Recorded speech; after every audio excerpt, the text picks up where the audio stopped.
ദൈവത്തിന് സ്തുതി. പ്രഭാതകിരണത്തിലേക്ക് സ്നേഹവന്ദനം. ഭാഗം 1574. ഇന്ന് ഏപ്രിൽ മാസം 22-ാം തീയതി 113-ാമത്തെ ദിവസത്തിലെത്തി. എന്നെങ്കിലും ആരിൽ നിന്നെങ്കിലും ഇടമില്ല എന്ന മട്ടിലുള്ള വാക്കുകളോ അതിനനുസരിച്ച പെരുമാറ്റ ശൈലികളോ മൂലം നമ്മുടെ മനസ്സ് മുറിയുമ്പോഴൊക്കെ ഒന്ന് മിഴിപൂട്ടണം. യേശുവിനെ ഒന്ന് ധ്യാനിക്കണം.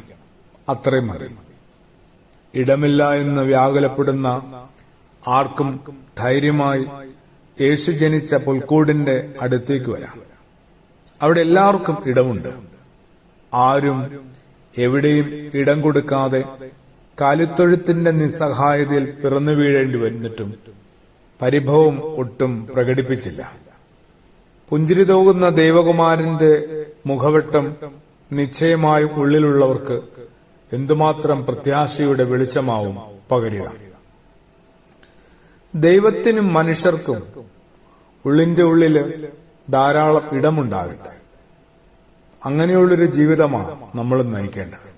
നമ്മുടെ മനസ്സിനകത്ത് ദൈവത്തിന് ഇടമുണ്ടാവണം. സഹജീവികളായ മനുഷ്യർക്കും ഇടമുണ്ടാവണം. എല്ലാവർക്കും ഇടമുണ്ടോ എന്നതാണ് ഹൃദയത്തിൽ പുൽക്കൂടുണ്ടോ എന്ന് പരിശോധിക്കാനുള്ള എളുപ്പവഴി. പിണങ്ങി ജീവിതത്തിന് പുറത്തു നിർത്തിയിരിക്കുന്ന ആരെങ്കിലും ഉണ്ടെങ്കിൽ ക്രിസ്തുവിനു വേണ്ടി അയാൾക്ക് കൂടി ഹൃദയത്തിനകത്ത് കുറച്ച് ഇടം കൊടുത്തേ മതിയാവും.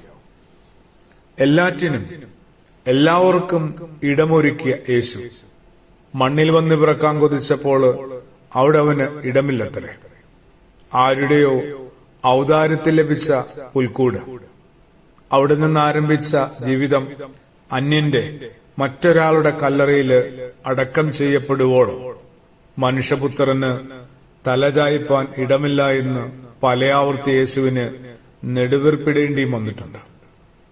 മണ്ണിലും മനസ്സിലും ഇടം ലഭിക്കാതെ പോകുന്നവരുടെ നൊമ്പരം എത്ര വലുതാണ്.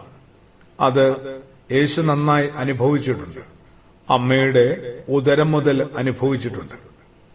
അവൻ കൂടെ ചേർത്തത് ആരെയായിരുന്നു? സമൂഹത്തിന്റെ മനസ്സിൽ നിന്ന് പുറത്തു തള്ളപ്പെട്ടവരാ. സമൂഹത്തിന്റെ മനസ്സിലൊട്ടും ഇടമില്ലാതെ പോയവരെയാണ് യേശു കൂടെ കൂട്ടിയത്. തനിക്ക് പിറക്കാൻ ആരും ഇടം നൽകാതിരുന്നിട്ടും യേശു തന്റെ ഹൃദയത്തിൽ എല്ലാവർക്കും ഇടം കൊടുത്താണ് അതിനൊരു പരിഹാരവും പ്രായശ്ചിത്വവും കാണുന്നത്. സ്വർഗത്തിൽ നിശ്ചയമായും എല്ലാവർക്കും ഇടമുണ്ടെന്നും അതൊരുക്കാൻ പോകുന്നുവെന്നുമാണ് വിശുദ്ധനായ യോഹന്നാൻ ശ്ലീഹായുടെ സുവിശേഷം 14-ാം അധ്യായത്തിന്റെ പ്രാരംഭ ഭാഗത്ത് തന്റെ ഭൂമിയിലെ ജീവിതത്തിൽ നിന്ന് വിട്ടുപിരിയും മുമ്പ് സ്നേഹിതർക്ക് കൊടുക്കുന്ന ഉറപ്പ്.